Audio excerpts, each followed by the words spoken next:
සමන්තා චක්කවාලේසු අත්‍රා ගච්ඡන්තු දේවතා සද්දම්මං මුනි රාජස්ස සුනන්තු සග්ග මොක්ඛදං ධම්මස්සවන කාලෝ අයං භදන්තා ධම්මස්සවන කාලෝ අයං භදන්තා ධම්මස්සවන කාලෝ අයං භදන්තා නමෝ තස්ස භගවතු අරහතු සම්මා සම්බුද්දස්ස නමෝ තස්ස භගවතු අරහතු සම්මා සම්බුද්දස්ස නමෝ තස්ස භගවතු අරහතු සම්මා සම්බුද්දස්ස පංචමේ භික්ඛවේ චේතසෝ විනිබද්ධා ඛතමේ පංච ඉද භික්ඛවේ භික්ඛු කාමේසු අවිගත රාගෝ හෝති අවිගත චන්දෝ අවිගත පේමෝ අවිගත පිපාසෝ අවිගත පරිලාහෝ අවිගත තන්හෝ යෝසෝ භික්ඛවේ භික්ඛු කාමේසු අවිගත රාගෝ හෝති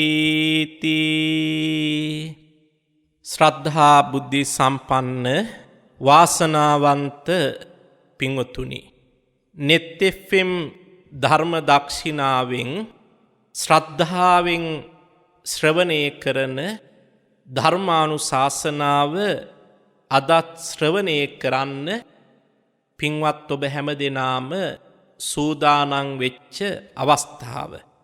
ශ්‍රාවක පින්වත් ඔබට උතුම් බුදුබණ ශ්‍රවණය කිරීමේ අවස්ථාව උදා කරලමින් මේ උතුම් ධර්ම දක්ෂිනාව සඳහා දායකත්වයෙන් කටයුතු කරනවා ගම්පහ අස්ගිරිය බණ්ඩාරනායක මාවත කජුකොටුව වත්ත 172 ලිපිනයෙහි පදිංචි නිර්මලා ගුරුගේ මහත්මිය විසින්.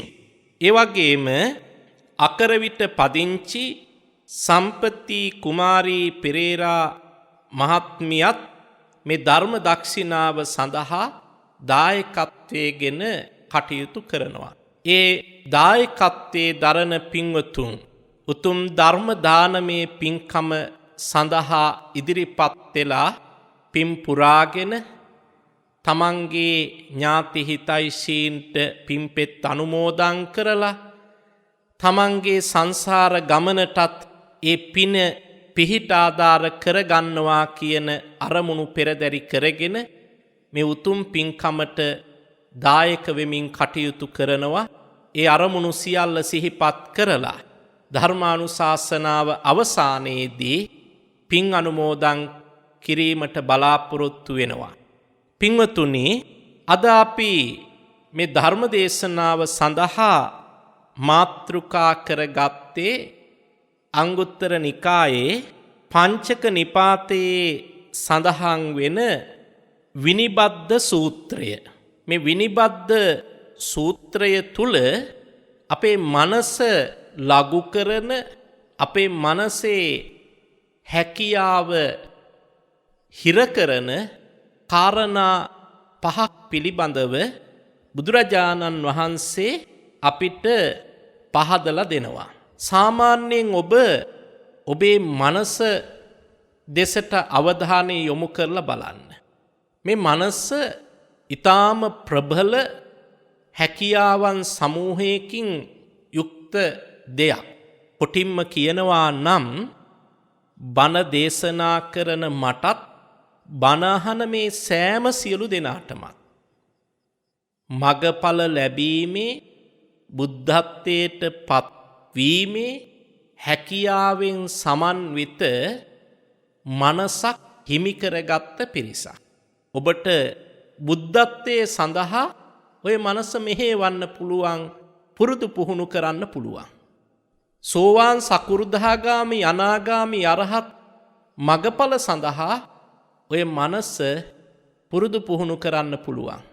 ඇතැම් විට අනතුරකින් වෙන්න පුළුවන්, උප්පත්තියෙන්ම වෙන්න පුළුවන්.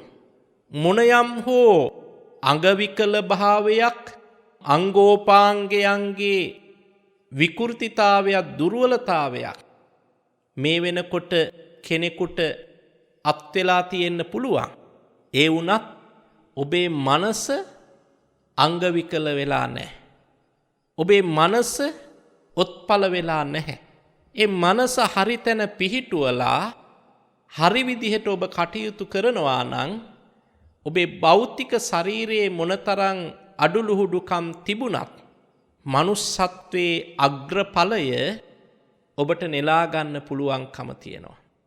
සාමාන්‍ය ජීවිතයේ තුල ඒ පුළුල් මනස අපි මොනතරම් හිර කරගෙන තියනවාද, කොටු කරගෙන තියනවාද, ඒක මොනතරම් රාමු වලින් වට කරගෙන තියනවාද කියලා ඔබට මොහොතකටවත් දැනিলা තියනවාද? සමහර වෙලාවට කුලය නැමැති රාමුවෙන් ඔබේ මනස කොටු කරගෙන තියනවා. එතනින් එහාට විවෘත වෙන්න දෙන්නෙම නැහැ. ජාතිය නැමැති රාමුවෙන් තවදුරටත් හිර කරගෙන තියෙනවා. භාෂාව, සංස්කෘතිය, තමන්ගේ ලේ වර්ගය, ජන වර්ගය, ආගම, මේ නොයෙක් ආකාරයේ රාමු වලින් මනස ඔබ කොටු කරලා තියෙනවා. ඒ නිසා මේ මනසට විවෘත වෙන්න විදිහක් නැහැ. අර රාමු තුල, පටු සීමාවක් තුල මේක හිර කරගෙන තියෙන නිසා. ඒ නිසා අපි බෞද්ධයන් හැටියට සබ්බේ සත්තා භවන්තු සුඛී සත්තා කියලා ප්‍රාර්ථනා කරනවත් එක්කම ಜಾති ආගම් කුල ભેද වශයෙන් අපේ මනස ඒ සබ්බේ සත්තා කියන රාමුවට යන්නේ නැහැ. ඒක ලඝු කරගෙන තියෙනවා, කොටු කරගෙන තියෙනවා. සෑම ජන වර්ගයකටම, සෑම මිනිස්සෙකුටම තමන්ගේ ජාතිය ශ්‍රේෂ්ඨයි, තමන්ගේ මව්බිම ශ්‍රේෂ්ඨයි, තමන්ගේ ආගම සංස්කෘතිය ශ්‍රේෂ්ඨයි. ඒක කුලල් කා ගන්න නෙමෙයි, අවි අමෝරාගෙන ගහමරා ගන්න නෙමෙයි. තමන්ගේ පැවැත්ම සඳහා, තමන්ගේ කටයුතු වල පහසුව සඳහා ඒ අනන්‍යතාවයක් ඇති කර ගැනීම වරදක් නොවේ. ඒ අනන්‍යතාවය සුරක්ෂිත කරගන්නට කටයුතු කිරීමත් අවශ්‍යම කාරණයක්. නමුත් ඒක මිනිසුන් මරා ගන්න, ඇන කොටා ගන්න, නොයෙක් ආකාරයෙන් කුලල් කා ගන්න විදිහට නම් අපි ගොඩනගාගෙන තියෙන්නේ. අපි මොනතරම් අපේ මේ ජීවිතය අවාසනාවන්ත තත්වයකට පත් කරගෙන තියෙනවාද?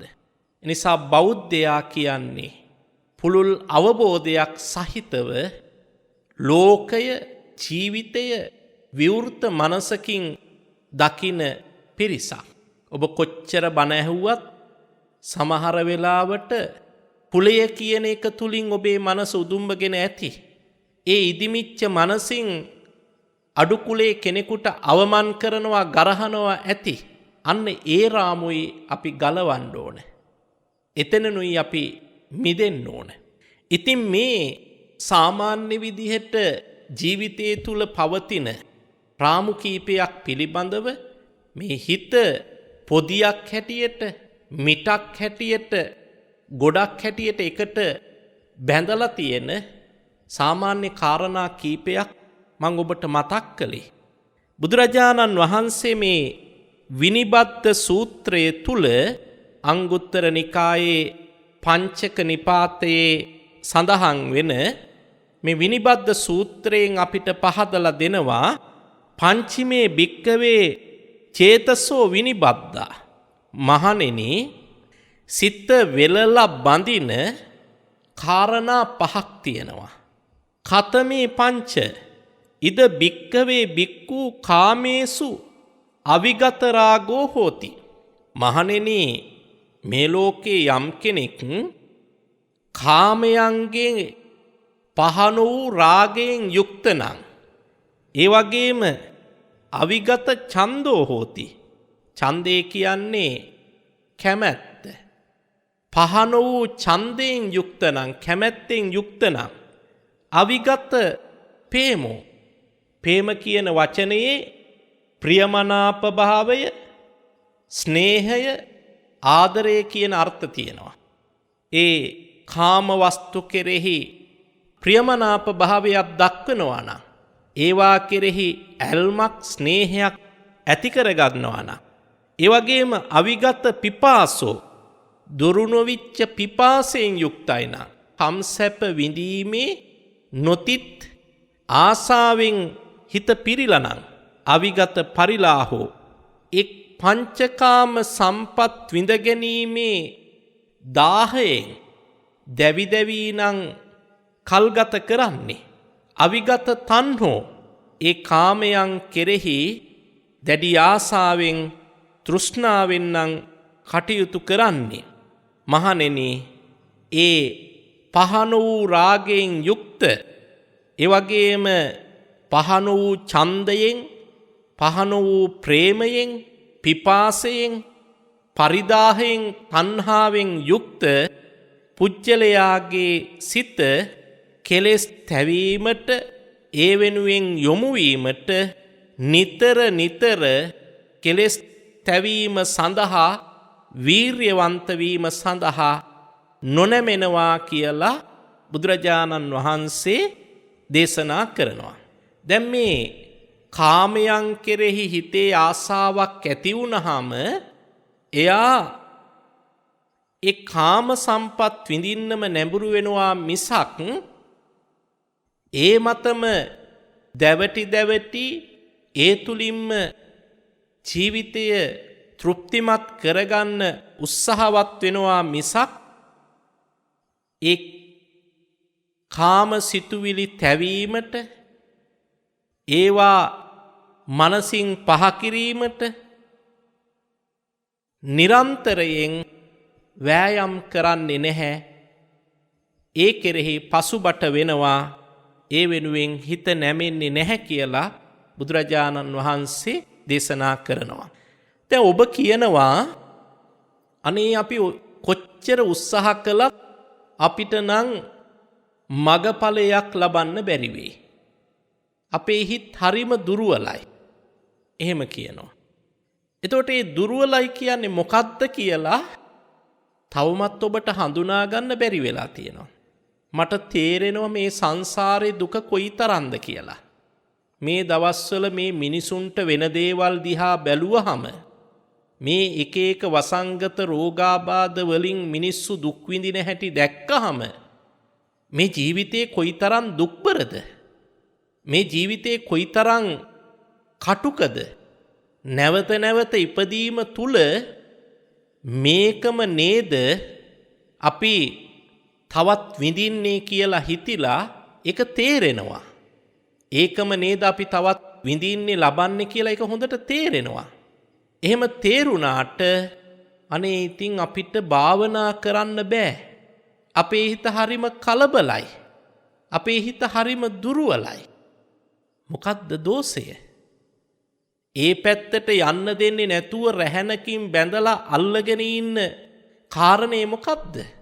මෙන්න බුදුරජාණන් වහන්සේ ඔබට පහදලා දෙනවා. කාමේසු අවිගත රාගෝ. කාමයට තියෙන ඇලීම. කාම කියන්නේ මේ ඇස කන නාසය දිව ශරීරයේ ඉල්ලන ප්‍රියමනාප දේවල් වලින් මේ පංචේන්ද්‍රියන් සතුටු කරන්න සන්තර්පණය කරන්න තියෙන රුචිකත්වයනේ. රූප, ශබ්ද, ගන්ධ, රස, ස්පර්ශ කියන මේ දේවල් කොයිතරම් ලැබුණත් අපි තවම සෑහීමටපත් උනේ නෑනේ. තවමත් අපි ඒවා හොය හොයා වෙහෙසෙනවා. එහෙනම් අපි අනේ දැන් ඇති කියලා සෑහීමකට පත් වෙලා නැති නිසා ඒ ස්වභාවයෙන් අපිට තේරුම් ගන්න පුළුවන් අපි තුල තියෙන මේ කාමාසාව. මේක මේ එක තැනකට ලඝු කරගන්න එපා. කාමාසාව කිව්වහම මේ ලිංගිකත්වයට කියලා නෑ. මේ පංච කාමයන් කෙරෙහිම තියෙන ඇල්ම දුරු කරගන්න බැරි වුණා නම්, ඒක දුරු වෙලා නැත්නම් මේ හිත කෙලෙස් තවන වීරියට යොමු වෙන්නේ නැහැ. ඒ පැත්තට නැඹුරු වෙන්නේ නැහැ. මේ පැත්තට ඇදලා රැහැනකින් බැඳලා තියෙනවා. ඒ රැහැන කඩලා දාන්න නම් අවබෝධය ඇති කරගන්න ඕන. මොකද්ද මේ කාරණේ කියන එක අවබෝධය ඇති කරගත්තාම Tamanට පුළුවන්කම තියෙනවා ඒ රැහැන කඩලා දාන්න. ඒ කාමයන්ට තියෙන ඡන්දය, ඒ කෙරෙහි දක්වන ඇල්ම ආදරය, ඒවා පිළිබඳව තියෙන නොතිත් ආසාව, ඒවා නිසා හිතේ ඇතිවෙන පරිදාහය, ශරීරයේ ඇති කරන පරිදාහය, මේක නැති කරගන්නේ කොහොමද? ඒක නැති කරගන්නේ ඒවා පිළිබඳව යථාර්ථවත්ව දැක්කහම. දැන් ඔබට මම මෙන්න මෙහෙම කාරණයක් මතක් කරන්න. දැන් මේ දිනවල මේ පැතිරෙමින් පවතින වසංගත රෝගයට පිළියම් හැටියට එන්නත් වර්ග කීපයක් පළවෙනි මාත්‍රාව දෙවැනි මාත්‍රාව හැටියට ලබා දෙනවා. සයිනෝෆාම් එන්නත, ස්පුට්නික් එන්නත, ඇස්ට්‍රාසෙනිකා එන්නත ආදී මේ ලෝකයේ කොරෝනා වසංගතයට පිළියමක් හැටියට නිර්මාණය කරපු එන්නත් වර්ග කීපයක් අපේ රටෙත් දැන් අපේ ජනතාවට ලබා දෙනවා. දැන් මේ කාමාසාව කියන්නේ පංචකාම සම්පත්වලට තියෙන ගිජු බව, ආසාව කියන එක අපිට දැක ගන්න පුළුවන් රූපවාහිනියේ ප්‍රවෘත්ති ටික බලනකොට. සමහර උදවිය විවිධ වංචා දූෂණ කරගෙන මේ ලෝකේ අනිත් සියලුම දෙනා මැරුණත් කමක් නැහැ, මම මේ මාත්‍රාවෙන් මේ එන්නතින් මාත්‍රා දෙකම විදගත්තොත් කෙසේ හෝ මට ජීවත් වෙන්න පුළුවන්. කුලල් කාගෙන, පොර කාගෙන, පුළුවන් තරම් අකටයුතුකම් කරගෙන, දේශපාලන බලයෙන්, අනීතියෙන් විවිධ අක්‍රමිකතා සිද්ධ කරමින් මේ ජීවත් වෙන්න අර එන්නත විදගන්න දරන ආසාව, ඒ දැඟලිල්ල බැලුවහම මිනිසුන්ගේ මනසේ තියෙන පටු ස්වභාවයේ කොච්චරද කියන එක ඔබට දැනගන්න කදිම උදාහරණයක්.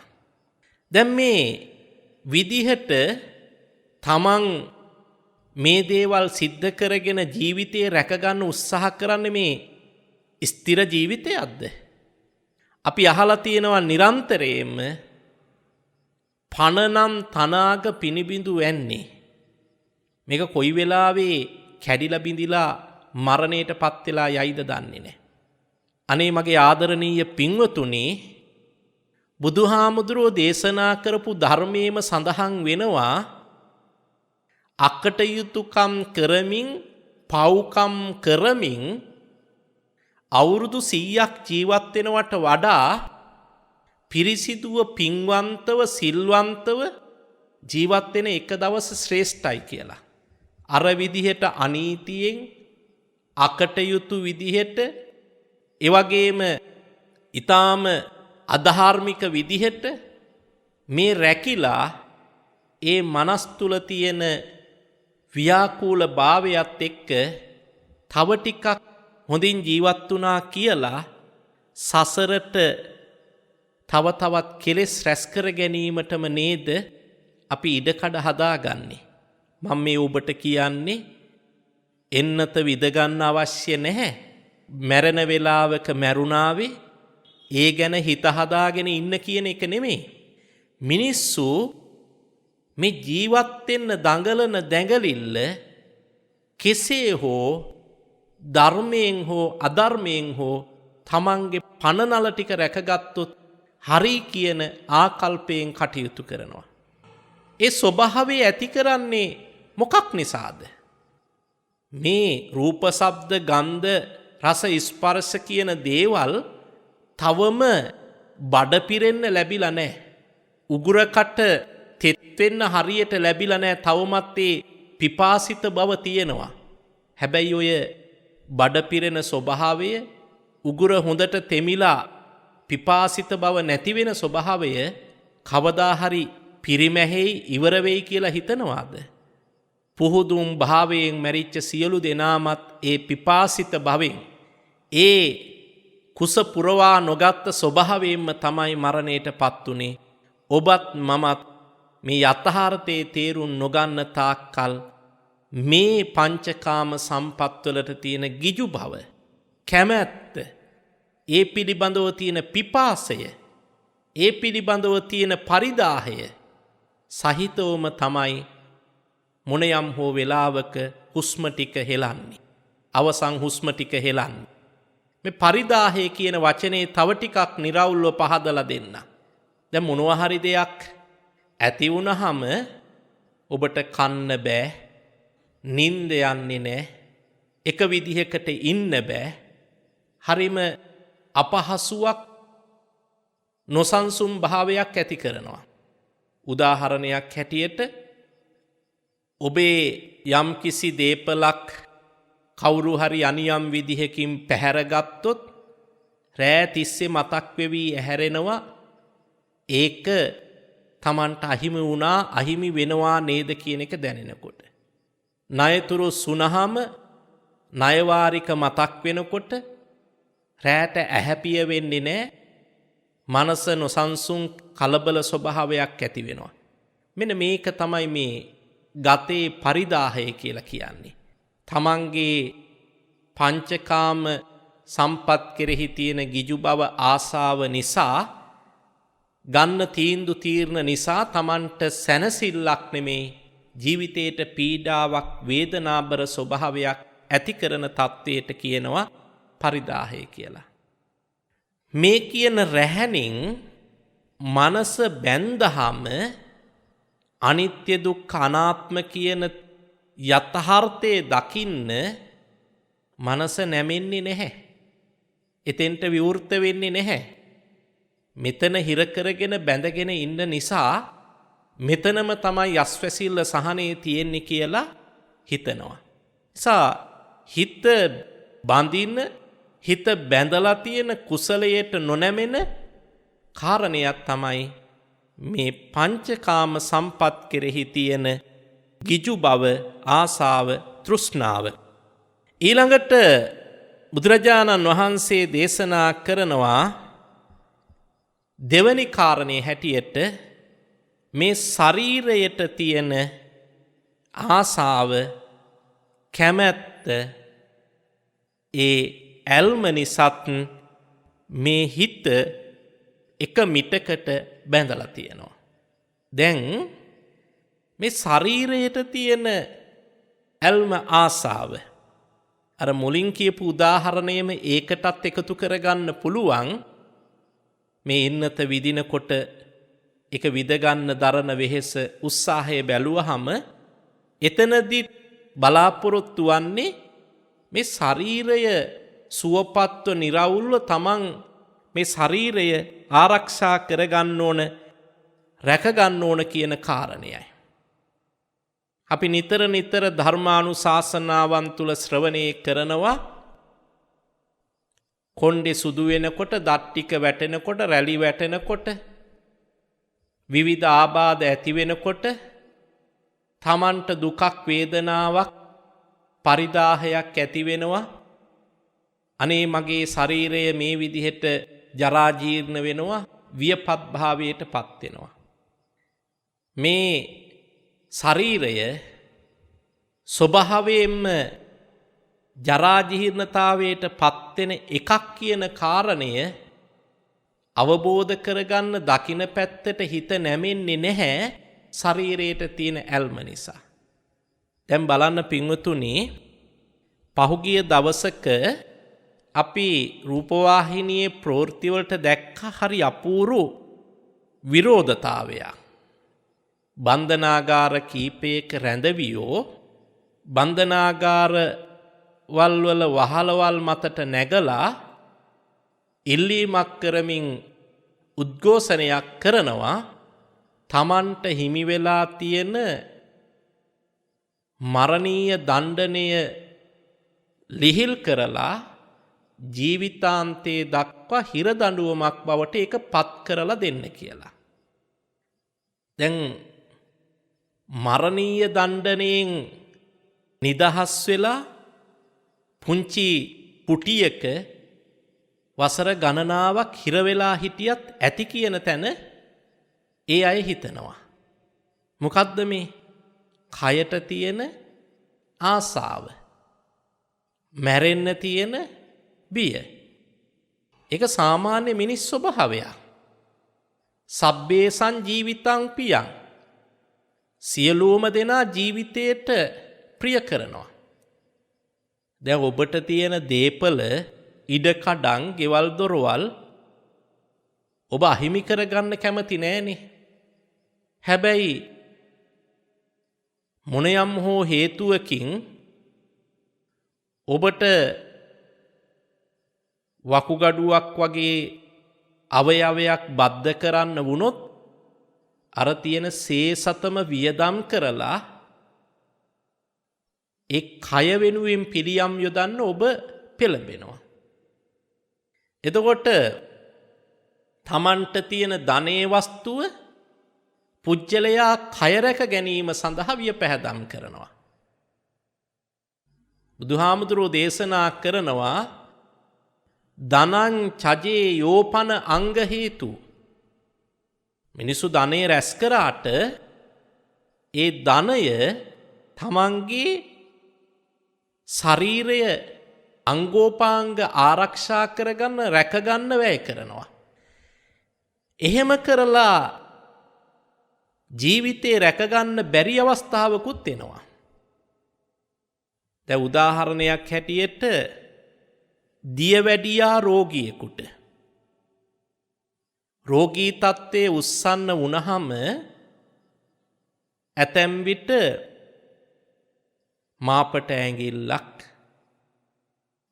කකුලෙන් පුංචි කොටසක් ඉවත් කරන්න සිද්ධ වෙනවා. ඔබ නිකමට කල්පනා කරන්න, කවුරු හරි ඔබෙන් ඇහුවොත් එහෙම ඔබේ කකුලේ මාපට ඇඟිල්ලක් නෙමෙයි, ඔය සුල ඇඟිල්ලවත් පුංචි ඇඟිල්ලක්වත් අයින් කරන්න සූදානම් වුණොත්, නියපොත්තක් ගලවලා දාන්න සූදානම් වුණොත් ඔබ ඒකට කැමතිද? වේදනාව උහුල ගන්න බැරි හින්දා කැමති වෙනව නෙමෙයි. ඒ ඔබේ රූපයේ ඒ කොටස් නැති කරගන්න ඔබ කැමති නෑ. ඒ හැම දෙයක්ම ඔබ රැකගන්නයි උත්සාහවත් වෙන්නේ. කොණ්ඩේ ගියාම ඒකනේ බොරු කොණ්ඩ හරි දාලා ඒ කොටස රැකගන්න උත්සාහ කරන්නේ.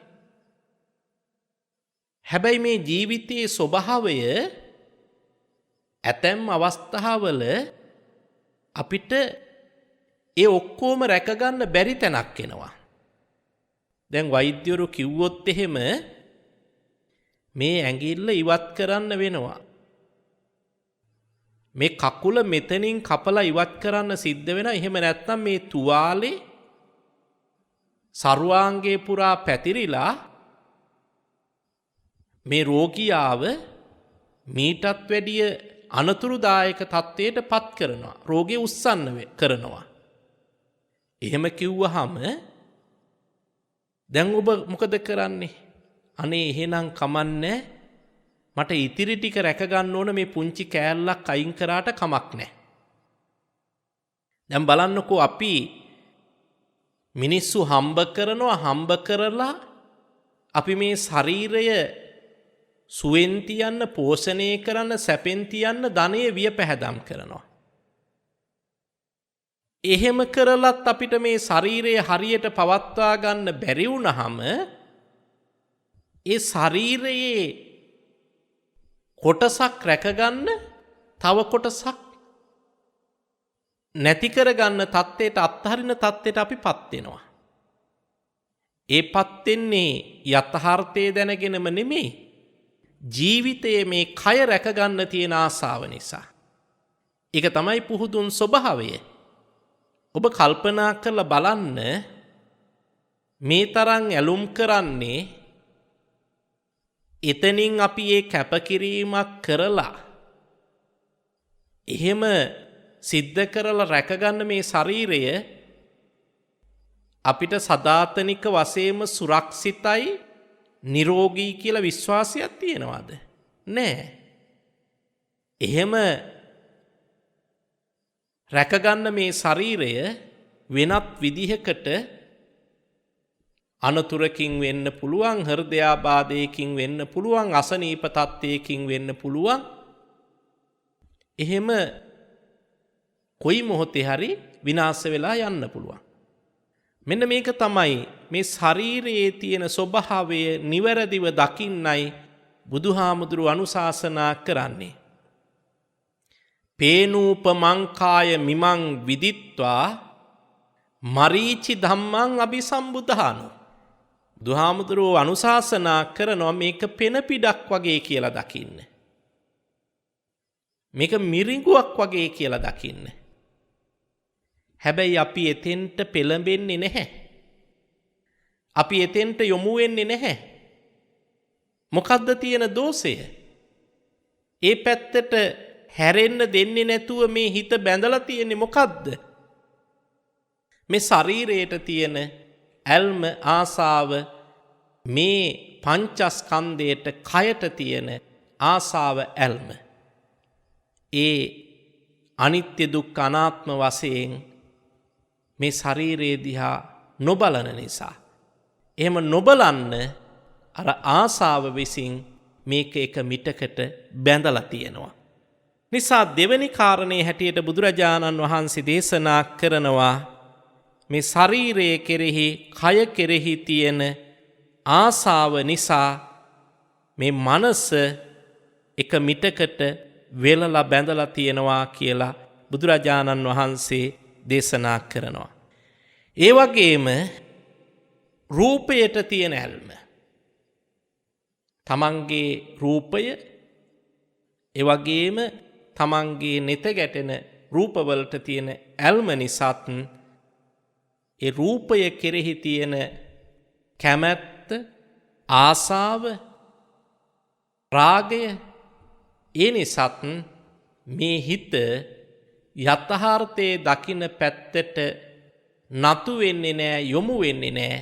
ඒ වෙනුවෙන් උත්සාහවත් වෙන්නේ නැහැ. රූප රාගය නිසා. රූප රාගය නිසා. ඒ රූපය වෙනස් වෙනකොට ඔබ පසුතැවෙනවා, දුක් වෙනවා. ඒ වගේම ඒ රූපය අහිමි වෙනකොට, ඒ රූපය ඔබට නැති වෙනකොට එතනදිත් හිත ලෙඩ වෙනවා, තැවෙනවා. එනිසා රූපය නිසාත් මනස පරිදාහයට, පෙළීමට පත් වෙනවා. දැන් සරල උදාහරණයක් හැටියට ගත්තොත් ඔබ රූපවාහිනියේ ඕනතරම් රූප නරඹනවනේ. අනේ දැන් ඕවා දැක්ක ඇති, බැලුවා ඇති කියලා සෑහීමටපත් වෙච්ච දවසක් තියෙනවද? සමහර වෙලාවට එක දවසක් හෝ ඒක මග හැරුණා නම් එදාට රැට නිින්ද යන්නෙත් නැහැ. එතකොට පැහැදිලි නේද මේ පරිදාහය කියන්නේ මොකක්ද කියලා? රූප රාගය නිසා, රූපයට තියෙන ඇල්ම නිසා, ප්‍රියමනාප භාවය නිසා. පුජ්‍යලයා තමන්ගේ රූපයට ඇලුම් කරන වගේම මේ නෙත ගැටෙන බාහිර රූපවලටත් ආසාවෙන් ඇලෙනවා, බැඳෙනවා. ඒවා කෙරෙහි ඇලී ගැලී සිටිනවා. එහෙම වුණහම ඒවායේ අනිත්‍යතාවය, ඒවායේ තියෙන පිළිකුල් සහගත ස්වභාවය දුක් සහගත ස්වභාවය දකින්න පෙළඹෙන්නේම නැහැ. සිරිමාවෝ කියන වෛශ්‍යාව මරණයට පත්වෙන කම්ම ඒ රූපයට ලොල් කරපු බොහෝ අය නොකා නොබී තැවි තැවි සිරිමාවෝගේ පහස ලබන්න කල්පනා කර කර හිටියා. නමුත් සිරිමාවෝ නැමැති මේ වෛශ්‍යාව මරණයට පත් වුණාට පස්සේ අපේ බුදු පියාණන් වහන්සේ දැන් මෙච්චර කහවණු ප්‍රමාණයකට දෙනවා. කවුද බාරගන්නේ? ඉදිරිපත් වෙන කෙනෙක් නැහැ. ඊළඟට තවත් අඩු කරලා මේ විදිහට දෙනවා. කවුද බාරගන්නේ? ඒත් නැහැ. කිසිම කහවණුවක් අවශ්‍ය නැහැ. නිකන් අරගෙන යන්න. ඒත් බාරගන්න කවුරුවත් හිටියේ නැහැ. එක්තරා කාල පරිච්ඡේදයක ඒ රූපයේ පහස විඳින්න ලතවි හීනමවපු සිතින් සිතුවිලි මවාගෙන ජීවත් වෙච්ච බොහෝ පිරිසක් හිටියා. හැබැයි මරණයට පත් වුණාට පස්සේ ඒ රූපයේ යථා ස්වභාවය මතු වුණාට පස්සේ ඒකේ ඇලුනේ ගැලුනේ නැහැ කවුරුවත්. එතකොට මේ මතු පිටින් තියෙන පැහැයට ආටෝපයට ඔබ රැවටිලා මුලා වෙලා ඒ කෙරෙහි රාගයෙන් ප්‍රේමයෙන් ඡන්දයෙන් ඇලිලා ගැලිලා ඉන්න නිසා ඔබ යථාර්ථයේ දකින ස්වභාවයේ විවෘත කරගන්නේ නැහැ. ඒ පැත්ත දකින්න උත්සාහවත් වෙන්නේ නැහැ. අට්ටි ඉමස්මින් කායේ කේසා ලෝමා නකා දන්තා තචෝ මන්සන් නහාරු ආදී වශයෙන් මේ රූපයම තමයි බුදුරජාණන් වහන්සේ දෙතිස් කුණපයකට ගොනු කරලා අපිට පෙන්වුවේ. දැන් එහෙම ගොනු කරලා පෙන්වුවාම ඒක කුණු ගොඩක් මිසක් කවුරුවත් ඒක නෑ වටින දෙයක් හොඳ දෙයක් කියලා පෙන්නපු කෙනෙක් නැහැ. එනිසා මේ රූපයට තියෙන කැමැත්ත නිසාත් තමන්ගේ මනස රූප රාගය නිසාත් ධර්මයට මේ ප්‍රතිපදාවට නැඹුරු නොවි ඒ වෙනුවෙන් උනන්දු නොවි මේ තුලම ජීවත් වෙන්න උත්සාහ කරනවා. ඒකත් හිත වෙලලා තියෙන බැඳලා තියෙන රැහනක් හැටියට බුදුරජාණන් වහන්සේ පෙන්නලා දෙනවා. ඒ වගේම තවත් ආකාරයකට මේ ජීවිතයේ පිළිබඳව අපි කල්පනා කරනවා. හොඳට කුස පිරෙන්න ආහාර අරගෙන සුවසේ සැතපීලා එහෙම වාසය කරන්න තියෙනවා නම් කොයිතරම් හොඳයිද කියලා මේ මනස නිරන්තරයෙන්ම හොයනවා. ඒ කියන්නේ කුස පුරව ගන්න රසමස උළු වලට ගිජු වෙලා ඒ රසමස උළු කෙරෙහි තෘෂ්ණාවෙන් ඇලිලා ඒවා හොයා වෙහෙසෙනවා. එක පැත්තකින් උදේ නැගිට්ටහම රෑ නින්දට යනකම් කරන දේවල් වල අරමුණ මොකද්ද කියලා බැලුවොත් බඩ පුරව ගන්නයි ඇඟ විලිවහ ගන්නයි කරන වෑයමක් තමයි අපි කරන්නේ. රසමස උළු වලින් බඩ පුරව ගන්න එකත් ලස්සන ඇඳුම් පැළඳුම් වලින් හැඩවැඩ වෙන එකත් සුව පහසු අසුන්වල යහන්වල කය සන්තරපණය කරන්නට ඇති අවශ්‍යතාවයක් වෙනුවෙන් තමයි උදේ අවදි වෙච්ච වෙලාවේ ඉඳන් රෑ නින්දට යනකම්ම මේ වෙහෙසෙන්නේ දඟලන්නේ. හම්බ කරන්නේ එකට. විවිධ දේවල් සැලසුම් කරන්නේ එකට. එතකොට මේ දේවල් කොයිතරම් ලැබුණත්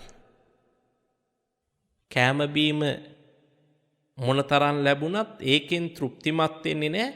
තව තවත් ආසාවෙන් ඒවා පිළිබඳව හොයාගෙන යනවා. අනිත් පැත්තෙන් සුව පහසු යහනාවන් ආසන මේ වගේ දේවල් වලට තියෙන කැමැත්ත මේ දේවල් කෙරෙහි ඇති රුචිකත්වයත් නිසා ධර්මයේ මාර්ගයට හිත නැමෙන්නේ නැහැ. ධර්මයේ සොයන්න ධර්ම ප්‍රතිපදාව පුරන්න සිත ලිහිල් වෙන්නේ නැහැ. හිත නැමෙන්නේ නැහැ. මේ කියන රැහැනෙනුත් හිත බැඳිලා තියෙනවා.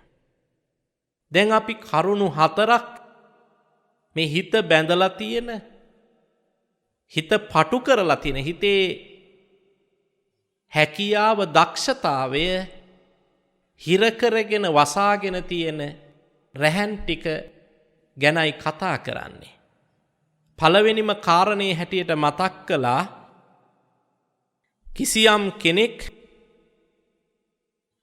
මේ ශරීරයේ පිළිබඳව තියෙන ආසාව මේ ශරීරයේ පිළිබඳව තියෙන ප්‍රේමය දුරු කරන්නේ නැත්නම් ඒ වගේම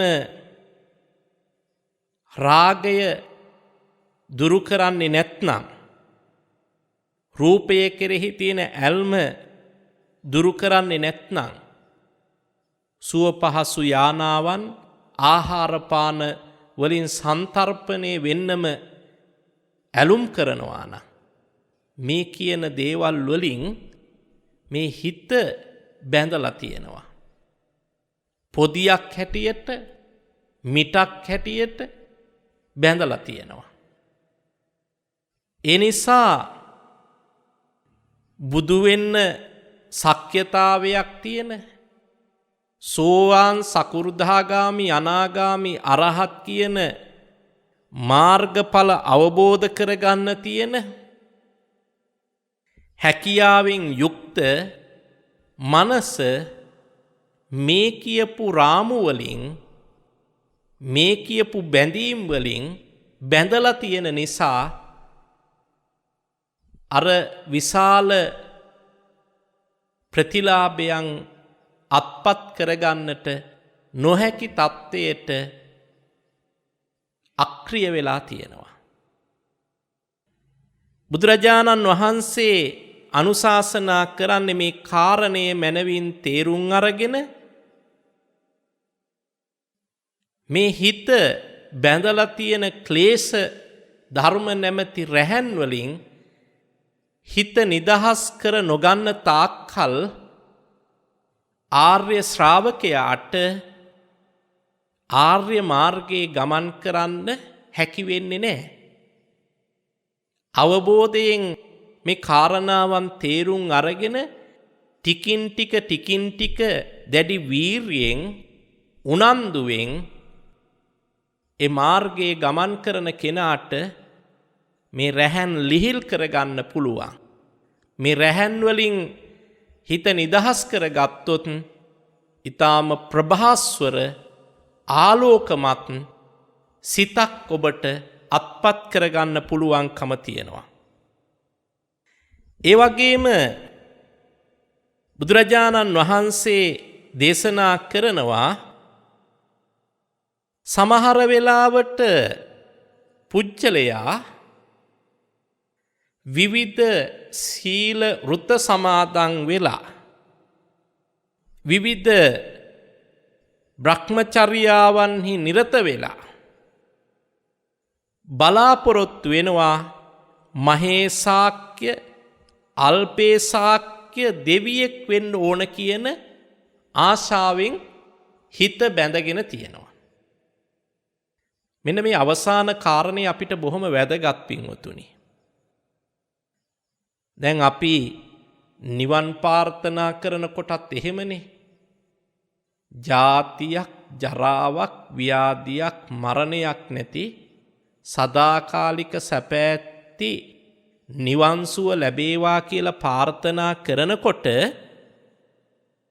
අපි බොහෝ වෙලාවට ප්‍රාර්ථනා කරන්නේ දෙව් මිනිස් කෙලවර නිවන් සැප. එක සැරේටම අපිට නිවන් දකින්න නම් ඕන නැහැ. අපිට ටිකක් දිව්‍ය ලෝකෙ ගිහිල්ලා ඒ සම්පතුත් විඳලා ඒ විදිහට නැවතත් මනුෂ්‍ය ලෝකයේ උප්පත්තිය ලැබලා මීටත් වැඩිය සැප පහසුවට ජීවත් වෙලා එහෙම අපිට මේ කෙලවර දකින්න තියෙනවා නම් හොඳයි. එහෙම තමයි බොහෝ අය හිතන්නේ. ඒ නිසානේ දෙව් මිනිස් සැප කෙලවර නිවන් කියන්නේ. දෙව් මිනිස් සැප නැතුව නිවන් ලැබෙනවා නම් ඒක එච්චරම අපි කැමති දෙයක් නෙමෙයි වගේ ඒ ප්‍රාර්ථනාව තුළ කැටි වෙලා තියෙන්නේ. නිසා සමහර අය පින්දහම් වල නිරත වෙනවා. මේ කුසලයන් තුල නිරත වෙන්න උත්සාහ කරනවා. අහවල් දිව්‍ය ලෝකෙ ඉපදෙන්න ඕන. අහවල් බ්‍රහ්ම ලෝකෙ ඉපදෙන්න ඕන. ඒ කෙරෙහි රුචිකත්වයෙන් කැමැත්තෙන් පින්දහම් සිද්ධ කරනවා. එතකොට ඒ සීලාදී රුත සමාදන් වෙලා පිළිවෙත් පුරනවා. එහෙම කරනකොට තමන් එතනත් බැඳිලා ඉන්නවා. එතනනුත් ඔබට අර සෝවාන් සකු르දාගාමි අනාගාමි අරහත් කියන අවබෝධයන්ට පත් වෙන්න තියෙන මනස පටු කරලා තියෙනවා, බැඳලා තියෙනවා. ඒ හැකියාවෙන් ඔබව හිර කරලා තියෙනවා. එනිසා බුදුරජාණන් වහන්සේ අපිට පහදා දෙන්නේ මේ හිත එක මිටක් වශයෙන් බැඳලා තියෙන මේ හිත පටු සීමාවක හිර කරලා ගුලි කරලා තියෙන මේ ක්ලේශ ධර්ම මැනවින් හඳුනාගෙන ඒ රාමු එකින් එක ගලවලා ඒ බැමි එකින් එක ලිහිල් කරලා යම් කිසි බුද්ධිමතෙක් ඥානාන්විතව මේ මනස විවෘත කර ගන්නවා නම් මේ මනස නිදහස් කර ගන්නවා නම් එයා බොහොම පහසුවෙන් මගඵල කෙලවර නිවන් අවබෝධ කරගන්නවා කියන කාරණය තථාගතයන් වහන්සේ පහදා දුන්නා. එනිසා පින්වතුනි මේ කාරණයේ මනවින් තේරුම් අරගෙන මහා බල සම්පන්න මනසක් සහිතව ජීවිතයක් ලැබපු ඔබ ඒ මනස නිරවුල් කරගෙන ඒ මනස කෙලෙස් බැමි වලින් නිදහස් කරගෙන චතුරාර්ය සත්‍ය අවබෝධ කරගන්න පුළුවන් නිදහස් මනසක් බවට පත් කරගන්න වඩාත් අවබෝධය ඇති කරගන්න කියලා සිහිපත් කරමින් ධර්මානුශාසනාව අවසන් කරනවා. අද net fm ධර්ම දක්ෂිනාව සඳහා දායකත්වය අරගෙන කටයුතු කරනවා ගම්පහ අස්ගිරිය බණ්ඩාරනායක මාවත කජුකොටුව වත්ත 172 ලිපිනෙහි පදිංචි නිර්මලා ගුරුගේ මහත්මිය විසින් බලාපොරොත්තු වෙන ජුලි මාස 2 වෙනිදාට යෙදෙන මෑණියන්ගේ 85 වන උපන්දිනයේට මෑණියන්ට දීර්ඝායුෂ ප්‍රාර්ථනා කිරීමට ජුලි මාස 29 වන දිනට යෙදෙන පියාණන්ගේ 20 වන ගුණ සමරුවට පියාණන්ට පුණ්‍යානුමෝදනා කිරීමට අගෝස්තු 4 වන දිනට යෙදෙන තමාගේ 51 වෙන උපන්දිනයට ආශිර්වාද ලබා ගැනීමට ඊට අමතරව මියගිය සංසාරගත සියලුම ඥාතීන්ට නිවන් සුව ප්‍රාර්ථනා කිරීමටත් කොරෝනා රෝගයෙන් පෙළෙන ලෝවාසී සියලු දෙනාට ආශිර්වාද කිරීමටත් අපිව නාමිකව සඳහන් කරලා තියෙන කොටියාගල සීවලී ස්වාමින් වහන්සේට ධර්ම ප්‍රචාරයට ශක්තිය ධෛර්යය ලැබේවා කියන ප්‍රාර්ථනාවත් ඇතිව මේ පින්කමට දායකත්වයේ අරගෙන කටයුතු කරනවා. ඒ වගේම net FM කාර්ය මණ්ඩලයේ පින්වතුන්ටත් ආශිර්වාද කරලා තියෙනවා. ඒ වගේම අකරවිට පදිංචි සම්පති කුමාරී පෙරේරා මහත්මිය විසින් දායකත්වයේ දරමින් කටයුතු කරනවා. පවුලේ සැමට ධර්මාවබෝධය සඳහාත් ජූලි 30 වන දිනට පරලෝ සැපත් වී අවුරුදු 3ක් සපිරෙන තම ආදරණීය පියාණන් වන කේ චන්ද්‍රදාස පෙරේරා පියාණන්ට පුණ්‍යානුමෝදනා කිරීම සඳහාත් පරලෝ සැපත් වූ මෑණියන් වහන්සේ වන හේමා වීරසූරිය මෑණියන්ට පින් අනුමෝදන් කරවීම සඳහාත් දෙපාර්ශ්වයේම වර්ග පරම්පරාවල මියගිය ඥාතීන්ට පින් අනුමෝදන් කරවීම පිණිසත් මේ උතුම් පින්කමෙහි දායකත්වයේ දරමින් කටයුතු කරනවා. ඒ දායකත්වයේ දරපු පින්වත් සෑම සියලු දෙනාටමත් ඒ පවුල්වල හැම දෙනාටමත් මේ උතුම් පින්කමේ ආශිර්වාදයෙන් ග්‍රහ උවදුරු දුරු වේවා, ලෙඩ රෝග කරදර කම්කටොළු දුරු වේවා, තුනුරුවන්ගේ අනන්ත වූ ගුණ බල මහිමයෙන් මේ ධර්ම දානමේ කුසලානිසංසේ ආශිර්වාදයෙන් නිදුක් වේවා, නිරෝගී වේවා, සුවපත් වේවා. ධර්ම ශ්‍රවණය කරපු සෑම සියලු දෙනාටමත් net FM කාර්ය මණ්ඩලයේ පින්වතුන් හැම දෙනාටමත් සියලු ලෝකවාසී සත්වයන්ටත් මේ උතුම් පුණ්‍යානුභාවයෙන් නිදුක් භවම වේවා, නිරෝගී භවම වේවා, සුවපත් භවම වේවා. දායකත්වයේ දරපු පින්වතුන් අපේක්ෂා කරන ඒ අයගේ මිය පරලෝකීය නම් සඳහන් කළ නොකල සෑම සියලු දෙනා පින් අනුමෝදන් වේවා. ධර්ම ශ්‍රවණය කරපු ඔබ නමින් මියගිය සෑම සියලු දෙනාමත් පින් අනුමෝදන් වේවා. ඒ හැම දෙනාම සංසාර ගමන සුවපත් කර ගනීවා. දෙවියෝත් පින් අනුමෝදන් වේවා, ඔබව ආරක්ෂා කරත්වා. කෙලවර අපි හැම දෙනාටම ජාති ජරා මරණ කියන සියලු දුක් වලින් එතරව ලැබිය යුතු අමා මහ නිවන් සුව පිණිසම මේ සියලු පින්කම් හේතු වාසනා වේවා කියලා ප්‍රාර්ථනා කරගෙන අපි පින් අනුමෝදන් කරමු. ආකාසට්ඨා ච බුම්මට්ඨා දේවානාගා මහිද්దికා පුඤ්ඤන්තං අනුමෝදිත්වා චිරං රක්ඛන්තු ශාසනං.